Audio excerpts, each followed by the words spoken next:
Bismillahirrahmanirrahim. Dear student, we are studying the chapter cell cycle. In the previous lecture, we have discussed about the mitosis. That mitosis is the type of cell division in which cell divides into two daughter cell. Both the daughter cell maintain the chromosome number at the same level as that in parent cell. Mitosis occur in eukaryotic cell, while in prokaryotic cell binary fission takes place, which is called amitosis. After this, we have discussed stages of mitosis. Generally, mitosis can be divided into two main stages. One was karyokinesis, it is the division of nucleus, and the second one was cytokinesis, it is the division of cytoplasm. Karyokinesis is further divided into four phases. One was prophase, second one was metaphase, third one was anaphase, and fourth one was telophase. In the previous lecture, we have just described prophase and metaphase. Prophase further consists of two subphases. Early prophase, chromatin thread condense, coil and shorten to become a chromosomes. Chromosome consists of two sister chromatids attached at the centromere. Now chromosomes are visible under a microscope. While in late prophase, in animal cell, the two pair of centrioles reach opposite poles of the cell, make network of spindle fibers. Complete set of spindle fiber is called mitotic apparatus. While in plant cell, no centriole, their mitotic spindle is formed by the aggregation of spindle fibers present in cytoplasm. Nucleolus disappear, nuclear envelope breaks down. After this, we have discussed metaphase, spindle fiber attached with chromosomes, two spindle fiber attached with one chromosomes from both sides. Chromosome attached with spindle fibers arrange themselves at the equator of cell. Plate is formed called a metaphase plate. Student, this was all about the previous lecture, and now come towards the today lecture, which is about anaphase and telophase. Student, इससे पहले हमने mitosis की दो जो है phases discuss कर ली हैं, एक प्रोफेज और मेटाफेज. आज हमारा जो नया लेक्चर है वो एनाफेज और टीलोफेज के बारे में है. तो एनाफेज से स्टार्ट करते हैं. Anaphase, during this phase centromere of each chromosome splits into two halves. कहता है कि इस फेज़ के दौरान जो सेंट्रोमेयर होती है क्रोमोसोम्स की, वो स्प्लिट हो जाती है दो हाफ्स के अंदर.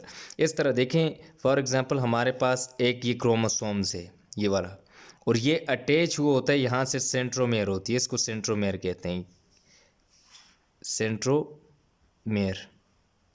तो कहते हैं इस फेज़ के दौरान जो एनाफेज है, इसके दौरान सेंट्रोमेयर जो है वो स्प्लिट हो जाती है, टूट जाती है यहाँ से. इस तरह देखें, स्प्लिटिंग मीन्स कि वो ब्रेक हो जाए दो के अंदर. अब देखें, एक हाफ इधर और दूसरा हाफ इधर. इट मीन्स ये आगे जब जाएगा तो ये इस तरह एक हाफ ऐसे, आधी जो सेंट्रोमेयर इसके साथ अटैच होगी, और दूसरा जो है ऐसे, आधी जो है सेंट्रोमेयर इधर इसके साथ अटैच होगी. अब यकीनन आपको इसकी समझ आ चुकी होगी कि सेंट्रोमेयर कैसे स्प्लिट होती है टू हाफ्स के अंदर. After this spindle fibres pull the chromatids apart to opposite poles. इसके बाद जो स्पिंडल फाइबर्स होते हैं वो क्रोमेटिड्स को पुल करते हैं अपार्ट टू अपोजिट पोल्स, जो उसके अपोजिट पोल्स होते हैं उसकी तरफ. The separated chromatids are called daughter chromosomes. अब देखें, ये क्रोमोसोम्स था हमारे पास इनिशियली. जब इसके अंदर स्प्लिटिंग हुई सेंट्रोमेयर की, ये दो डॉटर क्रोमोसोम्स के अंदर कन्वर्ट हो गए. अब ये जो दो पार्ट्स बने हैं, इस एक को हम कहते हैं डॉटर क्रोमोसोम्स. कौन सा? Daughter chromosomes. क्योंकि अभी ये न्यूली बन रहा है ना, पहले तो नहीं था. अब इससे दो क्रोमोसोम्स बन रहे हैं. पहले एक क्रोमोसोम्स था, इसकी डिवीजन हो गई, स्प्लिटिंग हो गई, आगे दो डॉटर क्रोमोसोम्स बन गए. Anaphase further classified into two classes or two phases. Anaphase को मज़ीद दो फेजेस के अंदर डिवाइड किया जाता है. एक को हम कहते हैं अर्ली एनाफेज और दूसरी जो है लेट एनाफेज. अब अर्ली एनाफेज को देखते हैं. In this phase the centromere splits, कि इसके अंदर जो है सेंट्रोमेयर स्प्लिट हो जाती है. The spindle fibres pull chromatids. ये जो स्पिंडल फाइबर्स होते हैं वो क्रोमेटिड्स को पुल करते हैं towards the poles. Half the chromosomes move to one pole and half to the other. इसका जो आधा क्रोमोसोम्स होता है, जिस तरह स्प्लिटिंग हुई जो अभी मैंने आपको ड्रा करके दिखाई कि इस तरह एक ये है और एक ये, एक साइड पे मूव करता है और दूसरा दूसरी साइड पे मूव करता है, क्योंकि ये वाला अगर इस साइड पे तो ये इसको इस साइड पे मूव करेगा, ये वाला जो स्पिंडल फाइबर है, और इधर जो होगा वो सेल के इस साइड पे इस तरह। फॉर एग्जांपल अगर ये सेल है तो ये वाला जो स्पिंडल फाइबर इस पोल की तरफ खींचेगा और ये जो स्पिंडल फाइबर है ये इसको इस तरफ खींचेगा। यहाँ डायग्राम में आपको बता देता हूँ। देखिए यहाँ पे ये अर्ली एनाफेज जो है इसके अंदर ये स्प्लिटिंग हो गई। अब ये जो डॉटर क्रोमोसोम्स हैं इसको हम क्या कहते हैं, डॉटर क्रोमोसोम्स, डॉटर क्रोमोसोम, क्योंकि ये अभी न्यूली सिंथेसाइज हुए नए नए क्रोमोसोम्स बने हैं। पहले पेरेंट क्रोमोसोम्स था वो डिवाइड होकर आगे उसने डॉटर क्रोमोसोम्स बना दिए। अब देखें इसका ये वाला जो पार्ट है सेंट्रोमेयर, इसके साथ हाफ इधर अटैच है हाफ इधर। अब ये जो स्पिंडल फाइबर्स है ये वाला इसको इस साइड पे अटैच करेगा, इस तरफ जो है वो इसको खींचेगा, और जो दूसरा इसका हाफ है वो इसको इस साइड पे जो स्पिंडल फाइबर है इस पोल की तरफ जो है वो खींचेगा। ये होती है हमारे पास एनाफेज। इसी तरह देखें ये चारों के जितने भी क्रोमोसोम्स होते हैं उनको अपने जो पोल्स होते हैं उसकी तरफ खींचते हैं स्पिंडल फाइबर्स। ये था हमारे पास अर्ली एनाफेज। इसके बाद दूसरी जो है वो लेट एनाफेज। अब chromosomes have reach their respective poles. अब क्रोमोसोम्स जो डॉटर क्रोमोसोम्स है वो अपने रिस्पेक्टिव पोल्स की तरफ मूव कर जाते हैं। The cell membrane start to move inward at the centre. जब क्रोमोसोम्स अपने रिस्पेक्टिव पोल्स के ऊपर पहुंच जाते हैं तो उस वक्त सेल मेम्ब्रेन स्टार्ट कर जाती है सेंटर से इनवर्ड मूव करना। इस तरह देखें कि ये फॉर एग्ज़ाम्पल एक हमारे पास ये सेल है तो इसमें ये जो क्रोमोसोम से एक इधर मूव कर गया, ये वाले इस साइड पे और इधर जो थे इस साइड पे। अब ये जो सेल मेम्ब्रेन है ये इस तरह अंदर की तरफ जो है इन्वेजिलेट हो जाएगी, मूव हो जाएगी इस तरह। फिर आपको ऐसे डायग्राम नज़र आएगी इस तरह।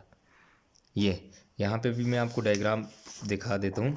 ये देखें लेट एनाफेज के अंदर जब क्रोमोसोम्स अपने रिस्पेक्टिव पोल्स के ऊपर पहुंच जाते हैं, डॉटर क्रोमोसोम जो हैं ये वाले इस साइड पे पहुंच जाते हैं और ये वाले जो हैं इस साइड पे पहुंच जाते हैं, तो उस दौरान ये जो सेल मेम्ब्रेन होती है ये इन्वेजिलेट होना शुरू हो जाती है या इन साइड जो है वो मूव करना शुरू कर देती है।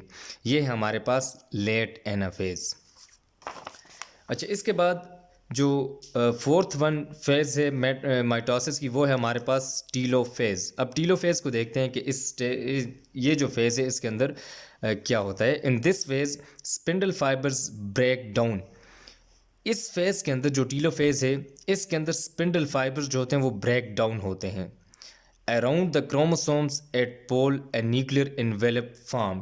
कहते हैं कि पोल्स के ऊपर जब क्रोमोसोम्स देखें, ये क्रोमोसोम्स इधर इस पोल पे पहुंच गए, ये क्रोमोसोम्स ये वाले जो डॉटर क्रोमोसोम्स थे इस पोल पे पहुंच गए, तो उस वक्त इनके ऊपर ये जो क्रोमोसोम्स होते हैं पोल के ऊपर, इनके इर्द गिर्द जो है एक न्यूक्लियर इन्वेलप जो है बनना स्टार्ट हो जाता है इस तरह, इधर भी और इस साइड पे भी ऐसे एक न्यूक्लियर इन्वेलप बनना स्टार्ट हो जाता है।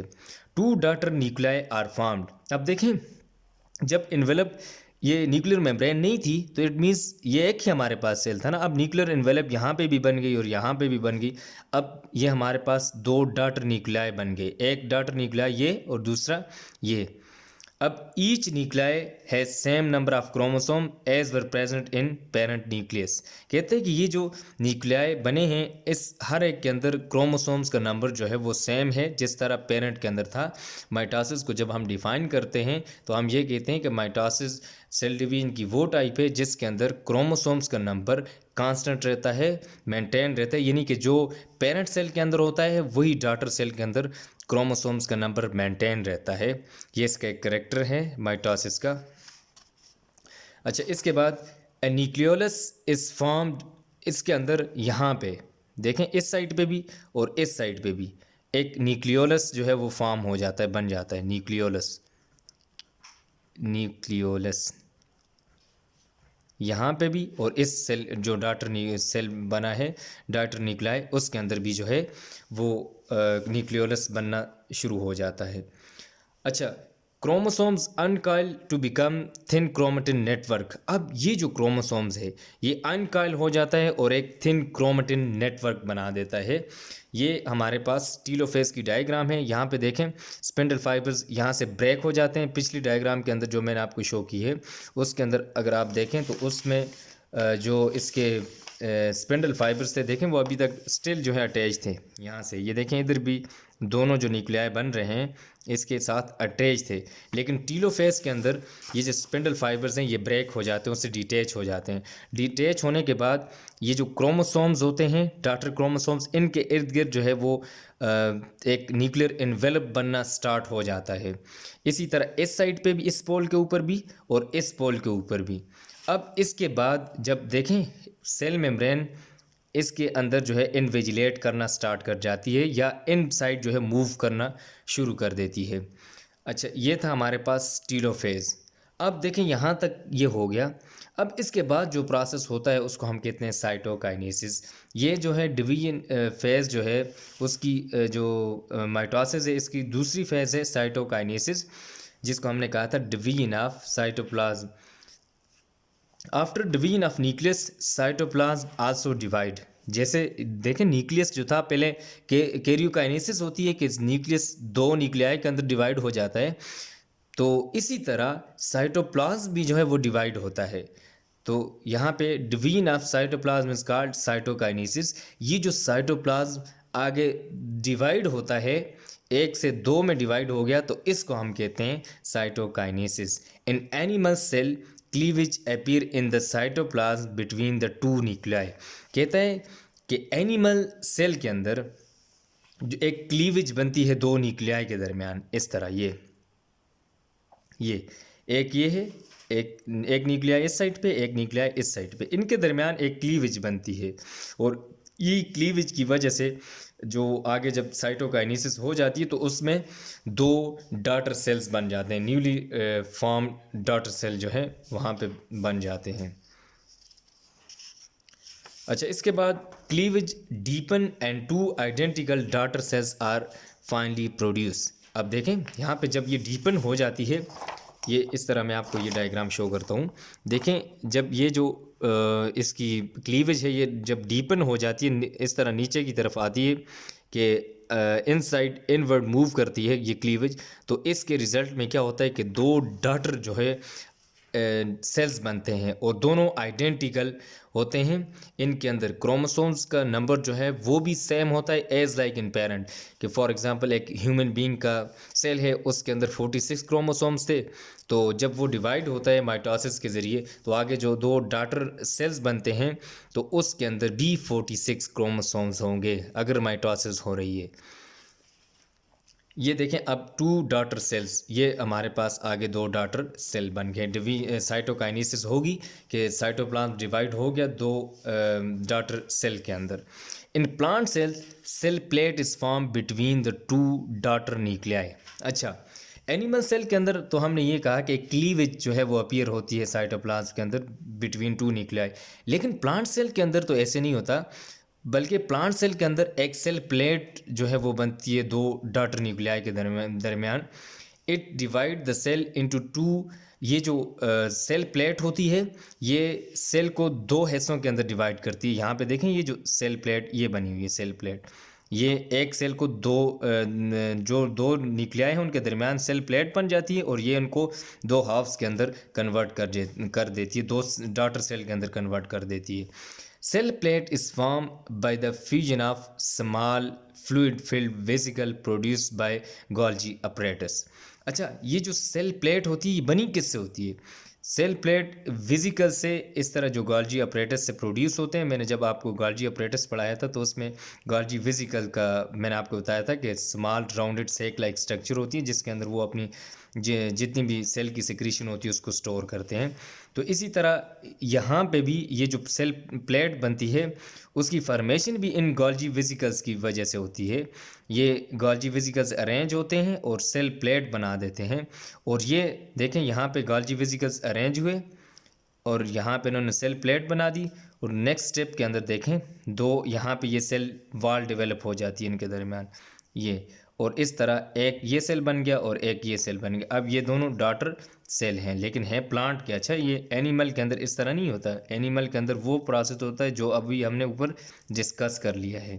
ये डॉटर सेल है प्लांट के अंदर, साइटोकाइनेसिस इन प्लांट्स, जबकि एनिमल के अंदर इस तरह होता है कि दो जो है वो डॉटर सेल बन जाते हैं, दो न्यूक्लियाई के दरमियान जो है वो क्लीवेज पैदा हो जाती है कि वो उनको दो न्यूक्लियस के अंदर, दो सेल के अंदर सेपरेट कर देती है जो साइटोकाइनेसिस। लेकिन यहाँ पे सेल प्लेट बनती है और वही सेल प्लेट दो डॉटर सेल के अंदर उसको कन्वर्ट कर देती है।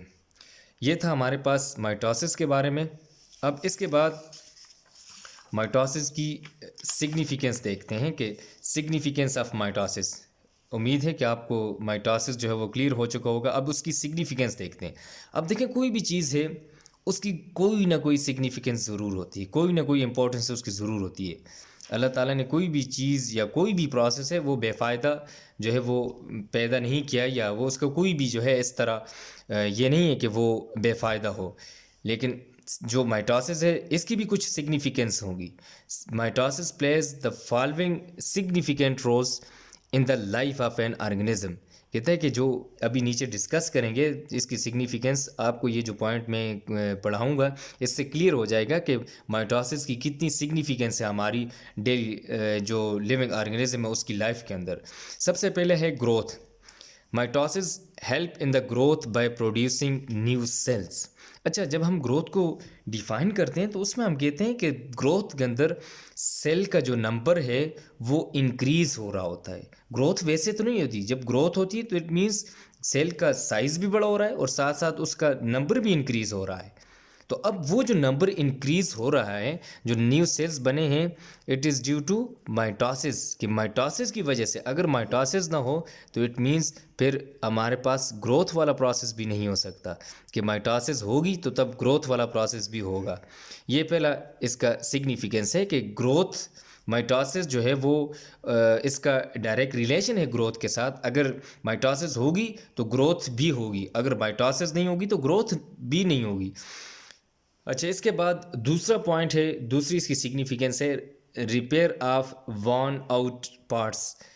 कि when you brush your teeth और rinse your mouth, hundred of dead and worn out cheek cells are being shed in your saliva.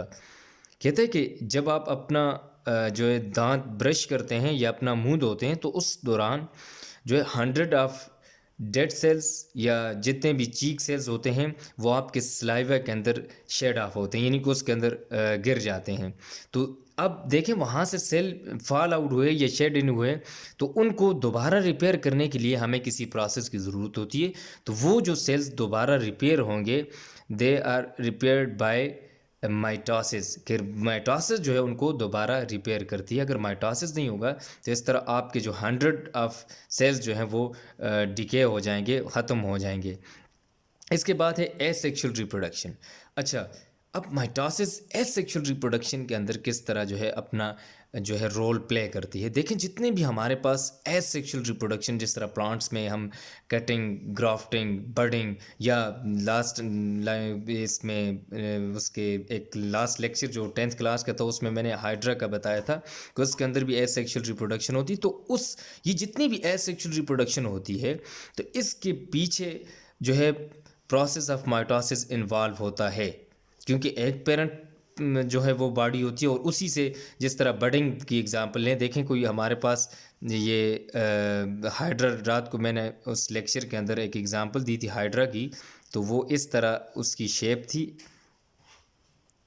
इस तरह। देखें, अब ये जो है बर्ड आउट ग्रोथ ये बनी है, तो इसके अंदर ये जो ग्रोथ हो रही है इसकी, ये किस वजह से हो रही है? Due to the process of mitosis. अगर माइटोसिस नहीं होगी तो ये ग्रो नहीं कर सकेगा, ये इनलार्ज नहीं हो सकेगा। तो जब ये इनलार्ज नहीं होगा तो ये फिर डेवलप नहीं हो सकेगा और इस तरह ये डिटेच भी नहीं हो सकेगा। तो इट मीन्स कि एसेक्सुअल रिप्रोडक्शन जो होती है उसमें माइटोसिस जो है अपना रोल प्ले करता है by the division of cell, कि उस सेल को डिवाइड कर रहा होता है। अगर ये डिवाइड ना करें तो वो एसेक्सुअल रिप्रोडक्शन नहीं हो सकती। इट मीन्स कटिंग में भी जी प्रोसेस ऑफ माइटोसिस इन्वॉल्व होता है, ग्राफ्टिंग में भी, बडिंग में भी, जितने भी एसेक्सुअल रिप्रोडक्शन की जो मेथड्स हैं उसके अंदर प्रोसेस ऑफ माइटोसिस इन्वॉल्व होता है। तो यहाँ से आप इसकी सिग्निफिकेंस का अंदाज़ा लगा सकते हैं कि माइटोसिस कैसे जो है वो इम्पोर्टेंट है किसी भी ऑर्गेनिज्म की लाइफ के लिए, स्पेशली जितने भी एसेक्सुअल रिप्रोडक्शन वाले ऑर्गेनिजम्स हैं उसमें। अच्छा, इसके बाद है regeneration. It is the process of renewal of organisms. कहते हैं कि ये एक प्रोसेस है जिसमें जितने भी ऑर्गेनिजम्स हैं उनकी रिन्यूअल्स, कि उनके पार्ट्स, अगर कोई पार्ट ऐसा है वो टूट गया है या गिर गया है, कोई इस तरह हो जाता है एक्सीडेंटली, तो वो दोबारा ग्रो करके किस तरह वो दोबारा जो है रिन्यू होगा। तो इसकी रिन्यूअल के लिए ये जो माइटोसिस का प्रोसेस है ये नेसेसरी होता है। इसकी वजह से वो दोबारा रिन्यूअल हो जाता है। जिस तरह regeneration of tail in lizards, आप ये लिजर्ड जो होती है इसकी अगर टेल आप काट दें तो कुछ टाइम बाद देखें वो दोबारा रीजनरेट हो जाती है। तो ये रीजनरेशन जो हुई है ये by the process of mitosis हुई है। अगर माइटोसिस ना हो तो यहाँ पे भी जो है फिर वो रीजनरेशन नहीं हो सकती। अच्छा, इसके अलावा आप अपनी लाइफ के अंदर देखें, नेल और हेयर जब कटिंग करते हैं तो इसमें ये दोबारा ग्रो करके बड़े क्यों हो जाते हैं। आप देखें जब आप नेल काटते हैं तो एक वीक के बाद या 10 दिन के बाद फिर आपको काटने पड़ते हैं। अगर इट मीन्स कि यहाँ पे कोई प्रोसेस हो रहा है तब ये बड़े हो रहे हैं ना, वैसे तो नहीं हो रहे। तो ये जो 10 दिन के बाद या एक वीक के बाद आप अपने नाखून जो हैं दोबारा काटते हैं तो इसके पीछे जो है माइटोसिस का रोल है कि ये माइटोसिस इनको ग्रो करवा रहा होता है। या आप हेयर कटिंग करवाते हैं, देखें एक मंथ के बाद या जितने भी ड्यूरेशन है 15 डेज़ के बाद जो दोबारा आप हेयर कटिंग करवाते हैं, तो इसमें भी माइटोसिस का रोल है कि ये उनको ग्रो करवाता है। This was all about the today lecture. Now I am going to sum up today lecture. Student, today we have discussed about the third phase of mitosis, which was anaphase. During this phase, centromere of each chromosome split into two halves. Spindle fiber pull the chromatids apart to the opposite poles. The separated chromatids are called daughter chromosomes. Anaphase further classified into two classes or phases: early phase and late phase. In early phase, centromere splits, the spindle fibers pull the chromatids.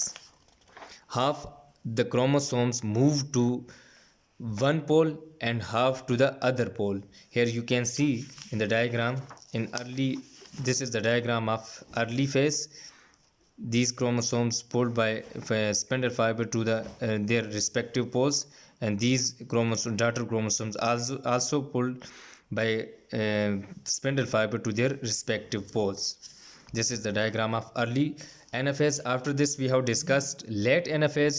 Chromosomes have reached their respective poles. The cell membranes start to move inward at the center. Here you can see in the diagram, the cell membranes start to invigilate inside the cell. After this, we have discussed the fourth phase of mitosis, which was telophase. In this phase, spindle fibers break down around the chromosomes at the pole. A nuclear envelope is formed. Two daughter nuclei are formed. Each nuclei has same number of chromosomes as were present in parent nucleus. Cleavage deepen and two identical daughter cells are finally produced. Here you can see the two daughter cells produced by the parent cell. In plant cells, cell plate is formed between the two daughter nuclei. It divides the cell into two. Cell plate is formed by the fusion of small fluid-filled vesicle produced by the Golgi apparatus. This cell plate is formed by the Golgi vesicles. Here you can see. After this, cell plate is formed, and finally the cell plate cleavage the two one parent plant cell into two daughter plant cell. This process was cytokinesis in plants.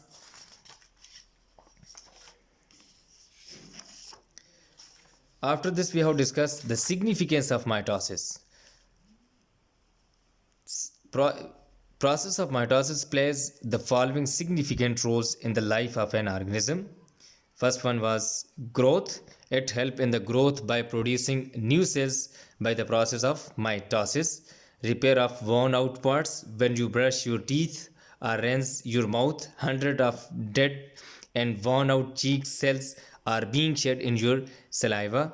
Repair by mitosis. After this we have discussed asexual reproduction, also done by the process of mitosis, like cutting, grafting, budding are all due to the process of mitosis. After this we have discussed the regeneration, which is the significant role of mitosis.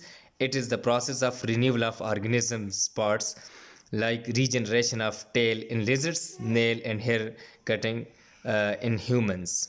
Student, this was all about the today lecture. If you have any query or problem, you may ask.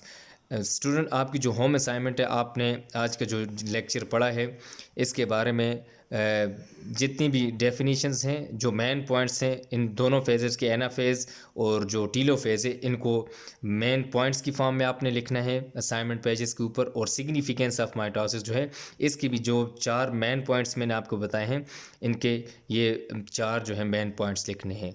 अल्लाह हाफिज़।